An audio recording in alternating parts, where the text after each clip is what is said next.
My wife admitted through drunken laughter, "You're not the man I dream of." So I stayed silent and made one move that shattered her perfect world. So, I met my love, Olivia, 28, female, in college. She was one of those effortlessly cool people who never seemed to try too hard, but somehow everything just worked for her. She was always laughing, always surrounded by people, always the one who had some crazy last-minute idea to do something fun. I was more of the study hard, get a good job, build a future type. We were different, but it worked, at least for a while. We started dating in our junior year, and I fell hard. She made everything feel exciting. She had this energy that made me feel like I was missing out on life before I met her. When we graduated and moved in together, I thought, yeah, this is it. This is the person I'm going to spend my life with. Fast forward a few years, we got married. I had my career set, a decent place, and I was doing everything I could to build something stable for us. Olivia, on the other hand, was still trying to figure things out. She hopped between jobs, tried different hobbies, but never really stuck to anything. That was fine with me. I made enough to support both of us comfortably, and if she needed time to explore what made her happy, I was more than willing to be patient.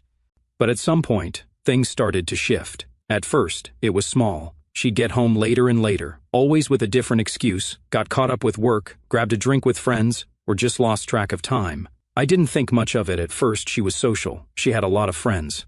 I wasn't about to be the guy who freaks out every time his girlfriend stays out late. But then it started happening more often, and the excuses started feeling off, like she was just saying things to say them. I'd ask her how her night was, and she'd give me the most generic answer, like, "It was fine," and then immediately change the subject. Then there were the other things, the way she barely touched me anymore, how she stopped reaching for my hand when we walked anywhere. She used to lean into me when we sat together on the couch. Now she'd sit on the other end, scrolling through her phone, barely acknowledging me. I kept telling myself it was just a phase. Maybe she was stressed. Maybe she was feeling off and didn't know how to talk about it. I tried to make things easier for her, brought home her favorite takeout, planned little date nights, even gave her space when she needed it. But instead of pulling her back, it just pushed her further away. One night, I made dinner. Nothing fancy, just something I knew she liked. I texted her asking when she'd be home, and she responded with, "Be there soon." That was at 7 p.m. By 10 p.m., I was sitting at the table alone, staring at her untouched plate. She finally walked in around midnight, didn't even look surprised that I was still awake. "Oh, hey," she said, like it was nothing. She kissed me on the cheek, barely even touching me, then went straight to the bedroom. She didn't ask why I was still up, didn't ask why I looked upset, didn't even acknowledge that she had completely blown me off. That was the night I realized something was seriously wrong. I didn't say anything right away. I just observed, paid attention. The way she smiled at her phone more than she smiled at me. The way she suddenly had plans all the time, but never invited me to come along. The way she was always texting someone, and if I glanced over, she'd turn her screen away just slightly. I wasn't stupid. I knew something was going on. So instead of confronting her, I decided to test the waters. I stopped making the first move. I stopped texting her first. I stopped asking her about her day, just to see if she'd ever offer anything on her own. She didn't. It was like she didn't even notice, or maybe she did and just didn't care. That's when the doubt started creeping in, and I started doubting myself. Where had I gone wrong? I replayed our moments together, searching for the signs I must have missed. Maybe I had been fooling myself from the start, seeing what I wanted to see rather than what was really there. I thought about all her little comments now, the ones I dismissed with a smile. "You're such a planner, Jake." Each word carried a weight I hadn't felt before. "You always play it safe." Was that disappointment in her voice when she said, "Don't you ever just want to do something crazy?" I used to laugh at those, but now they felt like warnings I couldn't ignore. I'd offered her stability, making sure she felt secure, giving her a future mapped out in careful steps. I'd been so certain these were gifts, but somehow the more I gave, the less she seemed to care. I couldn't understand why. What was I doing wrong? What was missing? Why wasn't I enough? I knew I needed to do something. If there was even a chance of fixing this, I had to act fast. It took me a while, but I finally decided I needed to do something instead of sitting around waiting for things to magically fix themselves. I planned a weekend trip, just the two of us, a cabin up in the mountains, no distractions, no work, no friends, just us. I figured if I got her away from everything, from her phone, from whatever was pulling her attention, we could reset. She agreed, but I could tell she wasn't thrilled. No. "Oh, that sounds amazing," or "That's so sweet of you," just a half-hearted nod like I told her I was taking the car in for an oil change. That night, I packed our bags. Hers was basically empty, no effort at all, like she was preparing for a weekend of being held hostage rather than a romantic getaway. I ignored it again. The next morning we hit the road. The drive was about 4 hours, and she spent at least 3 of them glued to her phone. I tried talking, asked about work, her friends, even the dumb reality show she had been obsessed with a few months ago. Yeah, she'd say. That was it. No follow-ups, no questions for me, just the sound of her scrolling. I told myself she was just tired, that I was overthinking it. The cabin itself was nice, secluded, surrounded by nothing but trees and quiet. I had pictured us unwinding, having deep conversations, maybe even fixing whatever was broken. But she walked in, barely glanced around, and said, "Do we have service out here?" Not, "Wow, this is nice," or "This is a great idea, Jake," just, "Do we have service?" I should have turned around and driven straight home. Instead, I forced a smile and said, "Yeah, but it's spotty. Probably a good thing, right?" She didn't answer. We spent the day hiking, at least I did. She trailed behind, distracted, barely looking at the view. I tried to hold her hand, but she kept adjusting her backpack strap. We finally got to this beautiful overlook, one of those places where the world stretches out in front of you like a painting. I turned to say something to her, to share the moment. She was on her phone. That was it. That was the moment I knew this wasn't a phase. She wasn't distant because of work or stress or needing space. She had already checked out, and I was the idiot still trying to make things work. That night, we sat by the fire. I made dinner, something simple, grilled chicken and some potatoes. She picked at it, barely eating, staring into the flames like they held the answers to her entire life. I sat there, eating in silence, stealing glances at her while she barely touched hers. The space between us felt heavier than ever, filled with everything unsaid. I wanted to ask her what was wrong, to finally get the truth out in the open, but something in her posture, in the way she avoided my eyes, told me I wouldn't like the answer. So instead, I just kept the night moving, offering her another drink, watching as she took it without hesitation. She poured another glass, swaying slightly. She looked like she was fully in that drunk stage where everything came out raw, unfiltered, like she had been holding it in for way too long. Then, out of nowhere, she let out a sharp, almost mocking laugh. It wasn't the kind of laugh I was used to hearing from her. It wasn't warm or playful, it was bitter. "You want to know something funny?" She slurred, tilting her head at me. "I've never been attracted to you. I just pretended." She laughed. I frowned, setting my glass down. "What does that mean?" She smirked, swirling her drink in slow circles. "You try so damn hard, Jake. Always have." She shook her head, like she felt sorry for me. "Like it's going to change anything." My chest tightened. "What are you talking about?" She leaned forward, resting her chin on her hand, her gaze hazy but locked onto me. "You think being a good guy is enough? That being stable, dependable, nice makes you someone I should want?" She let out another soft laugh, like I was clueless. "But that's never what I wanted." Something cold crept into my stomach. "Olivia," I started, but she waved a hand, dismissing whatever I was about to say. "You know, I used to tell myself I'd learn to love it, that I'd wake up one day and be happy with the quiet life, a guy who takes care of me, plans our future, never lets me worry about anything." She sighed, rubbing her temple. "But God, Jake, do you know how boring that sounds?" I didn't say anything. I just stared at her, my heart feeling cold. It was like I was watching a stranger, someone I had never really known. I felt that the woman in front of me wasn't the person I had spent years loving. She was someone who had been waiting for the moment to tear me down, and now that she had, she wasn't even sorry. She just kept talking, casually throwing away everything we built, like it was some phase she had outgrown. I wanted to feel something. Anger, sadness, anything. But all I felt was numb. She was too lost in her own thoughts. I need excitement, someone who keeps me on my toes, someone who doesn't follow all the rules, who doesn't ask me how my day was like it actually matters. She shook her head. "I need someone different." I sat there, staring at her, feeling like I had just been kicked in the chest. "Different," I repeated, my voice hollow. She nodded, completely oblivious to the damage she was doing. "Someone with a little edge, someone who's a little reckless, who doesn't always do the right thing." She blinked at me, almost like she was finally seeing me for what I was. "You're too safe." There it was. I had spent years breaking my back, trying to be the best possible boyfriend, the guy who provided, who supported, who made sure she never had to struggle the way I did growing up. And here she was, telling me that none of it ever mattered, that it never would. I swallowed hard, my jaw clenching. "And you're just telling me this now?" She shrugged. "Guess I don't feel like pretending anymore." I leaned back in my chair, not saying anything. She stared at me, waiting for what, I wasn't sure. An argument, a meltdown, maybe some desperate plea for her to stay. But I wasn't giving her that. I wasn't giving her anything. I nodded once. "All right." Her face twisted in confusion. "That's it?" I exhaled slowly, barely looking at her. What else is there? My voice was flat, detached. You've made yourself clear. I'm not what you want. So, okay. She blinked, like she wasn't expecting me to take it so easily, like she wanted a reaction. At that moment, I doubted if she was really drunk or acting to be. I leaned back, staring at her with a level calmness I knew would unsettle her. I'm not going to grovel, Olivia. I'm not going to change who I am to fit whatever fantasy you've built in your head. I tilted my head slightly. And I sure as hell am not going to sit here and apologize for treating you right. She was about to say something, but then she hesitated. She looked unsure. I pushed my chair back and stood up, moving slow, deliberate. I'm going to bed. She didn't try to stop me.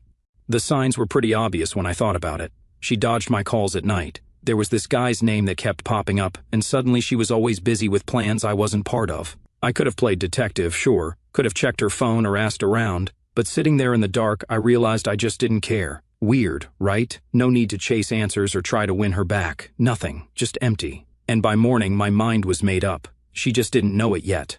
The next morning, she acted like nothing had happened. She got up, stretched, yawned, like it was any other morning.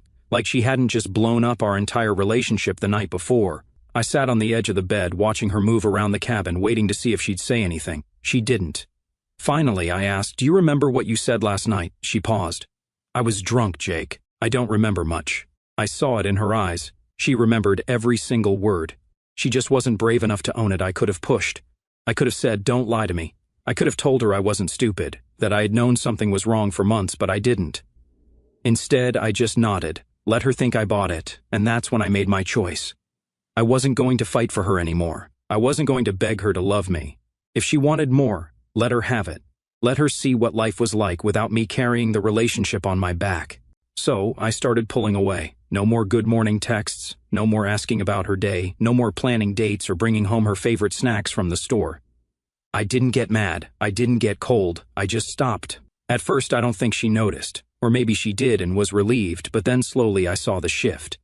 She started reaching for me in small ways, touching my arm while she talked, sitting next to me on the couch instead of at the other end. She laughed at my jokes a little too loudly, even the dumb ones that never got a reaction before. She wasn't doing it because she missed me. She was doing it because she felt me slipping away. I wasn't the one holding on anymore. A week later, we got back home, and I could tell she was antsy.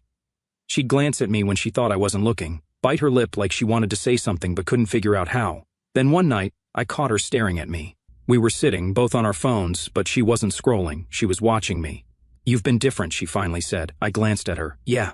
She hesitated. "Is everything okay?"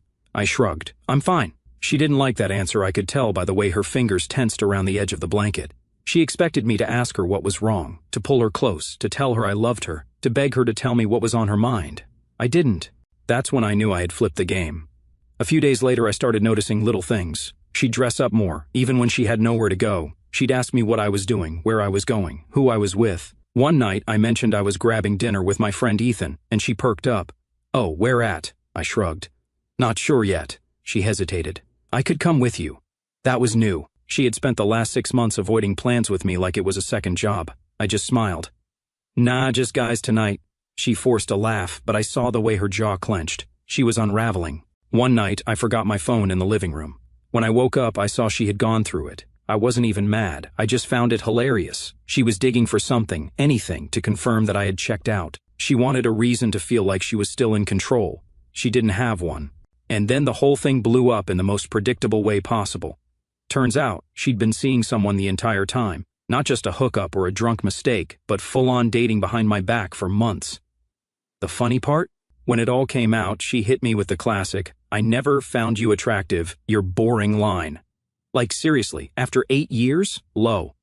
I almost laughed at how desperate that excuse was. She was just trying to cover her tracks, but she'd gotten so sloppy with hiding everything that it was kind of embarrassing to watch. Not going to lie, though, it didn't even hurt. I was just done. But she must have thought she had me fooled, that I was still blindly in love with her, because she stopped covering her tracks. Maybe she was too focused on me pulling away. Maybe she got too comfortable, but one night she left her laptop open on the kitchen counter, and there it was, her messages. I don't know why I looked. Maybe I already knew what I'd find. There were texts from him, not just recent ones, but weeks, months of conversations. I scrolled, feeling absolutely nothing. Just reading the words like I was scanning an email I didn't care about. "Can't wait to see you again last night was amazing. Does he suspect anything?" I took a deep breath, closed the laptop, and went to bed. I didn't wake her up. I didn't confront her. I didn't do anything because I had already decided what I was going to do. The next morning, I got up like it was a normal day, took a shower, made coffee, acted like I wasn't about to completely cut her out of my life. Then I called my lawyer. By the time she got out of bed, I had already started the process. She had no idea, and I wasn't going to warn her because I wanted her to feel it. I wanted her to wake up one day and realize she had lost me before she even knew she needed to fight for me. She wanted more? She was about to get exactly that. It didn't take long before I found out the truth. A few days after I contacted my lawyer, Ethan called me. Now, Ethan's not the type to get involved in drama. He's the kind of guy who minds his business, stays in his lane. So when he called me out of nowhere, sounding hesitant, I already knew something was wrong. "Jake," his voice was cautious, like he was debating whether to say anything at all. "I don't know how to tell you this, but I saw Olivia last night. She was with some guy at a bar downtown, and, they weren't just talking." I closed my eyes, exhaled. "Where?" "The Junction," he said, "near the back, by the booths." I felt nothing. No anger, no shock, no gut-wrenching pain. I think I had already known. The texts, the late nights, the way she started treating me like an afterthought, I had known. Ethan was just confirming what my gut had been telling me for months. "Jake, you okay, man?" I nodded, even though he couldn't see me. Yeah, I'm good." "You want me to do anything?" "Nah," I said, "I got it." And I did. I already knew what I had to do. That night, I made up some excuse about working late and told Olivia I wouldn't be home for dinner. She barely reacted, just muttered, "Okay," and went back to her phone. At around 9 p.m., I parked my car 2 blocks away from the Junction and waited. I wasn't sure how long I'd be sitting there, but I had a feeling she wouldn't make me wait too long. Sure enough, at 9:30 she walked out of our apartment building. She wasn't dressed up like she would be for a night out with friends. No high heels, no fancy dress, just jeans, a crop sweater, and that bag she only ever took when she didn't plan on coming home right away. I followed her. I just needed proof, not close enough to be obvious, but enough to keep her in sight. She walked fast, like she had somewhere important to be. I already knew where she was going, but I needed to see it for myself. When she walked into the Junction, I stayed back, waited a few minutes before following. I kept to the shadows, stayed near the entrance, just watching. And there he was. The guy was the complete opposite of me. Where I was clean-cut, he was rough around the edges, tattoos up his arms, a cocky smirk, the kind of guy who looked like he had never had to work for anything in his life. And the way she looked at him, damn, she had never looked at me like that. She slid into the booth, leaned into him immediately, like she had been waiting for this all day. He put his arm around her without hesitation, and she melted into him. I stood there for a second, just watching, letting it sink in. Then I took out my phone, snapped a picture, and walked out. No confrontation, just cold, hard proof. By the time I got back to my car, I had already sent the picture to my lawyer. Start the paperwork. The next few days, I barely spoke to Olivia.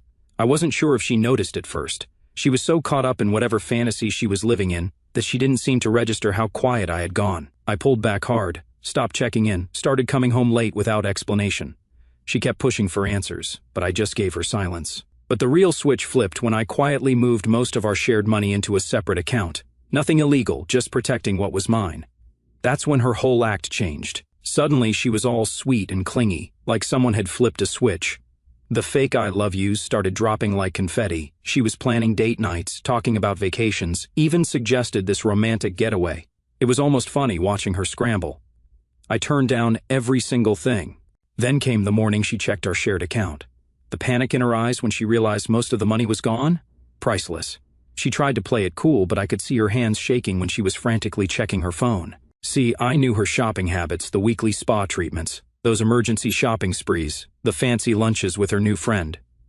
That was all about to hit a wall. She kept shooting these nervous glances my way, probably waiting for me to bring it up. I didn't, just sipped my coffee and read the news like it was any other morning. A week later, I had the divorce papers ready. I came back home, found her on the couch, curled up in her usual spot, staring at her phone like the screen held the answers to all her problems. Maybe she was waiting for him to text back. Maybe she was hoping this was all just a bad dream. She didn't even look up when I walked in. I stood there for a second, watching. She looked smaller somehow, like she had finally started to feel the weight of everything she had done, like she knew what was coming. I pulled the envelope from my pocket and dropped it on the coffee table. The slap of paper against wood made her flinch. She slowly set her phone down and reached for it. As soon as she flipped it over and read the words at the top, her entire body stiffened. She swallowed hard, looking up at me with wide, panicked eyes. Jake, her voice cracked. This isn't necessary. I let out a dry laugh. Yeah? And why is that?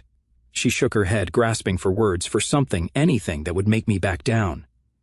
We can work this out, she finally said, forcing a weak smile. We don't need to do anything drastic. Drastic? I repeated, raising an eyebrow. Like spending years with someone you were never actually into? She flinched hard. I never said that, she whispered. I crossed my arms, tilting my head. You did, actually. You just don't remember, or at least you pretend you don't. She shook her head. Jake, I was drunk, you know that. Yeah, but drunk words, those come from somewhere. Her eyes darted away, staring at the papers. I sighed, taking a step closer. Tell me, Olivia, I said, voice quiet but firm. How long have you known? She looked up at me, confused. What? That I wasn't your type, I clarified. How long have you known? Her mouth opened, then shut. She knew there was no right answer to that. Finally, she let out a shaky breath. It's not that simple. I laughed, a real one this time, because of course that's what she'd say. No, Olivia, I said, shaking my head. It actually is that simple. Tears welled up in her eyes, her fingers gripping the envelope so tightly that the edges started to crumple. I didn't let her finish. I gave you everything, I said, voice steady. I loved you. I built a life around you. I thought I was making you happy, and the entire time you were looking at me like I was a backup plan, like I was safe. She let out a soft sob, but I didn't stop. You told me you needed more, I continued, watching her crumble in front of me. Well, congratulations. You got it. Now you get to go find whatever thrill you've been chasing. She shook her head, tears falling freely now. Jake, please. I made a mistake, but we can fix this. No, you made a choice, I corrected over and over again. She wiped at her face. I don't know why I did it, she whispered. The last piece of whatever hold she had on me just fell away. You didn't ruin everything, I said simply. You just proved that I deserve better. She choked on a sob, pressing a hand over her mouth. I grabbed my keys from the counter and walked toward the door. Just before stepping out, I turned back one last time. You wanted excitement, I said, my voice calm, final, go find it. And then I left. The sound of her sobbing behind the closed door better than any therapy session. After all this chaos, I tried to focus on myself while she did exactly what I expected. Acted like she was thriving. Social media was her stage. Pictures of nights out, fancy drinks, big smiles. The kind of thing people post when they need to convince the world and themselves that everything is fine. She wanted everyone to believe she had moved on effortlessly, that she was living her best life without me. For a second, I almost fell for it, almost let myself think maybe she really was happy. But life has a way of catching up. I heard through mutual friends that the guy she had left me for ghosted her completely. Didn't even have the decency to break it off like an adult, just stopped answering texts, unfollowed her, disappeared into thin air. The thrill she had been chasing? Gone. Then her job, she had always been coasting by, half-assing her work, relying on charm and excuses to get through. But eventually, people stopped buying the act. She got laid off, something about downsizing or restructuring, but everyone knew what it really meant. They just didn't need someone who wasn't actually doing the work. The friends? Well, the ones she partied with stuck around for a little while, but when the money ran low, when she wasn't the fun one anymore, they started disappearing too, one by one. The people she had prioritized over me, they weren't there when she actually needed them. For me, it's been 8 months since everything went down, and honestly, life's been pretty epic. Moved into this sweet apartment downtown. Turns out, when you're not funding someone else's shopping addiction, you can afford nice things. LOL. Got back into rock climbing and started seeing this amazing girl from my gym, Sarah. Gym girl is just different. She actually gets excited about the little things we do together. Last week, we just grabbed cheap tacos and walked around the city for hours, and it was better than any fancy dinner I ever had with my ex. The best part? She makes her own money and pays for her own stuff. Wild concept, right? The funniest part? My ex tried hitting me up last week. Hey, can we talk? I just stared at my phone and laughed. Didn't even bother opening it. According to mutual friends, she's been couch surfing after her boyfriend, the one she cheated with, kicked her out. Guess the grass wasn't greener after all. Looking back, my only regret is wasting 3 years on someone who saw me as an ATM with legs. But hey, sometimes you need to go through the bad to appreciate the good, right? Holy, this blew up. Thanks for all the awards and support, guys. And to everyone asking, yes, Sarah knows the whole story, and no, I'm not giving the ex a second chance. LMAO. Some bridges are meant to stay burned.